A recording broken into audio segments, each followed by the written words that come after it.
Assalamualaikum warahmatullahi wabarakatuh. Nama saya Anissa Putri, kelas 12 Farmasi Babarsari nomor 3.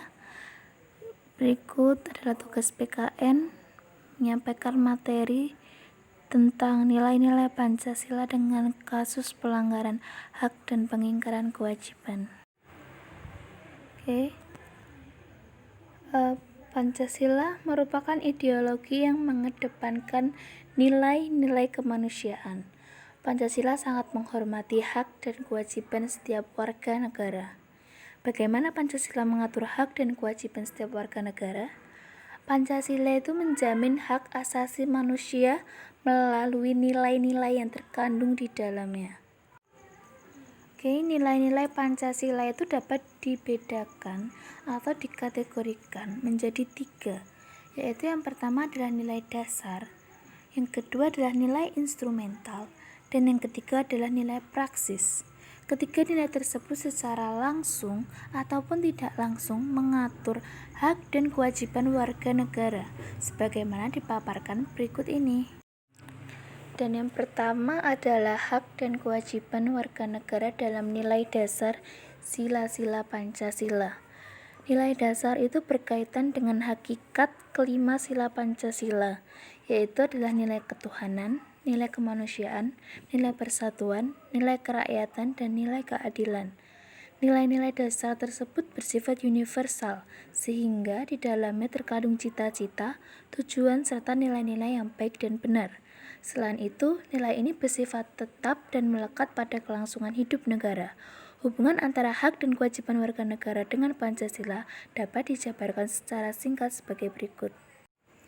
Dan yang A adalah sila ketuhanan yang Maha Esa, menjamin hak warga negara untuk bebas memeluk agama sesuai dengan kepercayaannya, serta melaksanakan ibadah sesuai dengan ajaran agamanya masing-masing. Sila pertama ini juga menggariskan beberapa kewajiban warga negara untuk yang pertama adalah membina kerjasama dan tolong-menolong dengan pemeluk agama lain sesuai dengan situasi dan kondisi di lingkungan masing-masing. Yang kedua, mengembangkan toleransi antar umat beragama menuju terwujudnya kehidupan yang serasi, selaras, dan seimbang. Serta yang ketiga adalah tidak memaksakan suatu agama dan kepercayaan kepada orang lain. Yang kedua adalah sila kemanusiaan yang adil dan beradab, menempatkan hak setiap warga negara pada kedudukan yang sama, rata dalam hukum, serta memiliki hak-hak yang sama untuk mendapatkan jaminan dan perlindungan hukum. Adapun kewajiban warga negara yang tersirat dalam sila kedua ini, diantaranya kewajiban untuk yang pertama adalah memperlakukan orang lain sesuai harkat dan martabatnya sebagai makhluk ciptaan Tuhan. Yang kedua adalah mengakui persamaan derajat, hak, dan kewajiban setiap manusia tanpa membeda-bedakan suku, keturunan, agama, jenis kelamin. Yang ketiga adalah mengembangkan sikap saling mencintai sesama manusia, tenggang rasa, dan tidak semena-mena kepada orang lain. Dan yang terakhir adalah melakukan berbagai kegiatan kemanusiaan. Ketiga adalah sila persatuan Indonesia, itu menjamin hak-hak setiap warga negara dalam keberagaman yang terjadi kepada masyarakat Indonesia, seperti hak mengembangkan budaya daerah untuk memperkaya budaya nasional. Sila ketiga mengamanatkan kewajiban setiap warga negaranya untuk menempatkan kepentingan bangsa dan negara di atas kepentingan pribadi atau golongan. Atau bisa disebut lain, kita harus memprioritaskan kepentingan bangsa dan negara dibanding kepentingan kita sendiri. Yang kedua adalah sanggup dan rela berkorban untuk kepentingan bangsa dan negara. Ketiga adalah mencintai tanah air dan bangsa Indonesia. Dan yang sila keempat adalah sila kerakyatan yang dipimpin oleh hikmat kebijaksanaan dalam permusyawaratan atau perwakilan, dicerminkan dalam kehidupan pemerintahan, bernegara, dan bermasyarakat yang demokratis. Sila keempat ini menjamin partisipasi politik warga negara yang diwujudkan dalam bentuk kebebasan berpendapat dan berorganisasi serta hak berpartisipasi dalam pemilihan umum.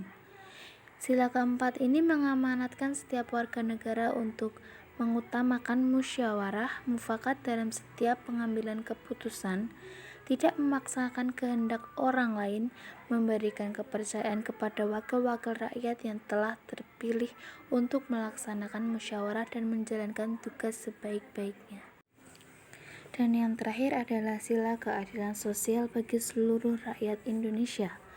Itu mengakui hak milik perorangan dan dilindungi pemanfaatannya oleh negara, serta memberi kesempatan sebesar-besarnya kepada masyarakat. Sila kelima ini mengamanatkan setiap warga negaranya untuk mengembangkan sikap gotong royong, kekeluargaan dengan masyarakat di lingkungan sekitar. Yang kedua adalah tidak melakukan perbuatan yang merugikan kepentingan umum. Dan yang ketiga adalah suka bekerja keras. Tadi sudah hak dan kewajiban warga negara dalam nilai-nilai dasar sila-sila Pancasila. Dan yang kedua adalah hak dan kewajiban warga negara dalam nilai instrumental sila-sila Pancasila. Nah, nilai instrumental pada dasarnya merupakan penjabaran dari nilai-nilai dasar yang terkandung dalam Pancasila. Perwujudan nilai instrumental pada umumnya berbentuk ketentuan konstitusional mulai dari Undang-Undang Dasar sampai dengan peraturan daerah. Dan yang ketiga adalah hak dan kewajiban warga negara dalam nilai praksis sila-sila Pancasila. Nilai praksis ini pada hakikatnya merupakan perwujudan dari nilai-nilai instrumental. Dengan kata lain, nilai praksis merupakan realisasi dari ketentuan-ketentuan yang termuat dalam peraturan perundang-undangan yang terwujud dalam sikap dan tindakan sehari-hari. Nilai praksis Pancasila senantiasa berkembang dan selalu dapat dilakukan perubahan dan perbaikan sesuai perkembangan zaman dan aspirasi masyarakat. Hal tersebut dikarenakan Pancasila sebagai ideologi yang terbuka. Hak dan kewajiban warga negara dalam nilai praksis Pancasila dapat terwujud apabila nilai-nilai dasar dan instrumental dari Pancasila itu sendiri dapat dilaksanakan dalam kehidupan sehari-hari oleh seluruh warga negara. Saya Anissa Putri, kelas 12 Farmasi Babarsari nomor 3. Terima kasih atas perhatiannya. Wassalamualaikum warahmatullahi wabarakatuh.